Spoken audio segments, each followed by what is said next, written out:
Craft Cookhouse. Today we're going to show you how to make a fantastic piece of salumi, which is something called the patina. Patina is a wonderful old Italian cured meatball which comes from the Dolomite valleys of Tramonti di Sopra and Tramonti di Sotto, which are in the northeast province of Pordenone in Friuli. This is a very unknown piece of charcuterie, and it's not often even seen commercially, although starting to get a little bit more popular now in Italy. So if ever you see it when you're over there, give it a try. It's absolutely wonderful, but you can recreate it at home. And as a basis, this is a really good intro for getting into some homemade charcuterie. So simple to make, and one of the best things about it is there's no casings involved. There's no curing chamber required. Essentially, we're making a large meatball using nothing more than salt and a few other additional flavourings, and then you're able to cure it in your own domestic fridge in about 3 weeks. One of the things that I really enjoy about this old traditional Italian recipe is that it comes, like a lot of things, out of peasant necessity, if you will, in that any lame animals which were being farmed on the hills and in the mountainous regions, when they went lame, would have to be killed, and without any form of storage, and there was no hog casings or any sheep intestines to make salami. They came up with a way of creating these meatballs which just become wrapped in polenta. Polenta itself, another kind of peasant meal, if you will, coming from ground cornmeal. This works brilliantly with any lamb, any venison, any deer, but for this one I'm going to be using a mix of pork and a lot of lamb. The blend of the flavours works really, really well together, and as a basis this is a really good intro for getting into some homemade charcuterie. So over here I've got 1 kilo mix. I've got approximately 300 grams of lamb, I've got 600 grams of diced pork loin, and then I've got 100 grams of pork fat.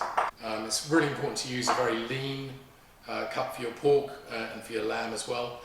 Mainly with the lamb, the fat itself can get very kind of chalky as it cures and isn't necessarily as pleasant to eat. And then on top of that we've got 3% of the weight in sea salt, so that's 30 grams of salt.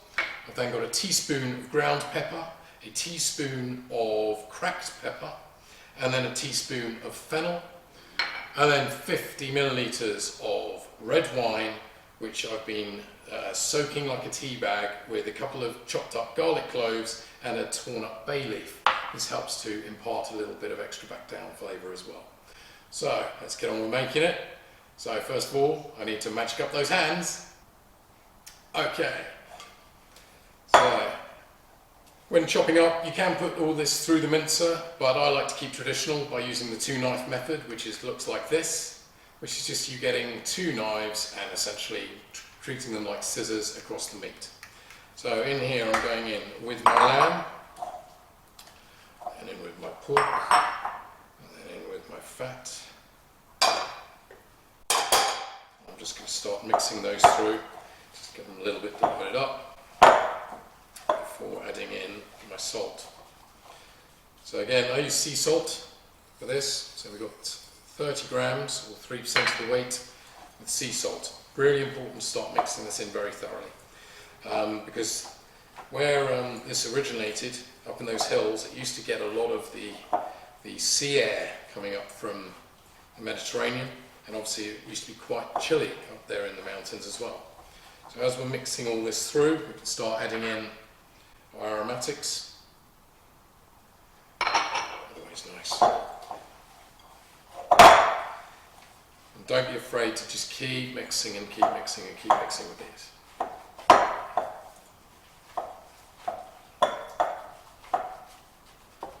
Then I'm going to be taking out my bay leaves and garlic.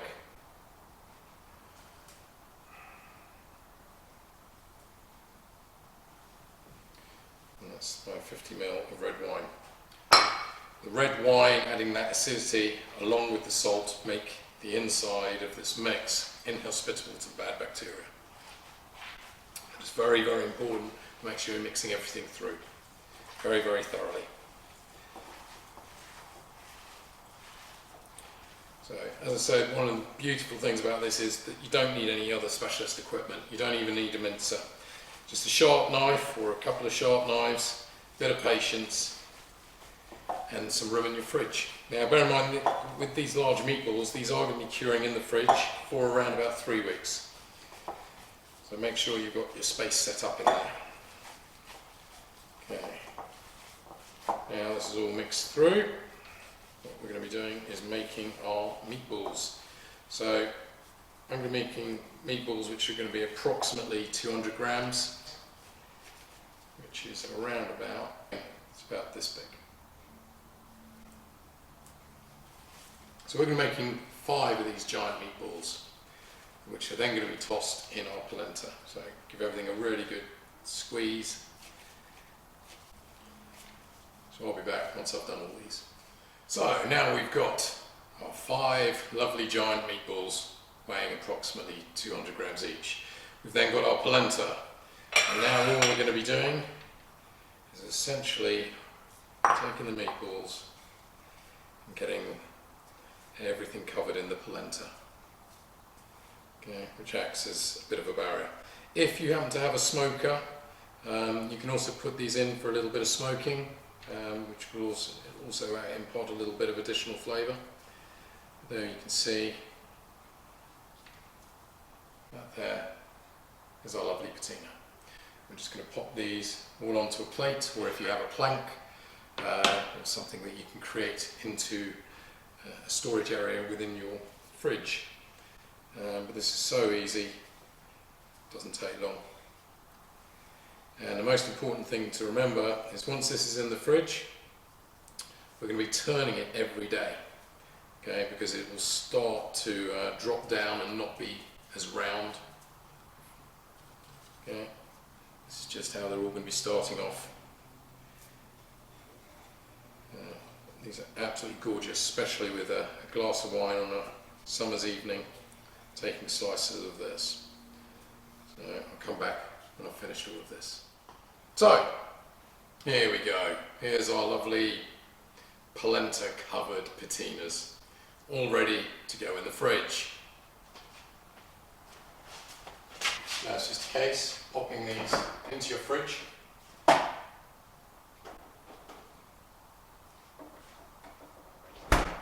And then each day going in and just turning them upside down each time. Don't forget to like and subscribe if you enjoy our recipes and learning more about traditional charcuterie. You can also check us out on our website, thecraftcookhouse.com, where all our recipes are also available, or you can follow us on Facebook as well, at Craft Cookhouse. So until next time, see you later.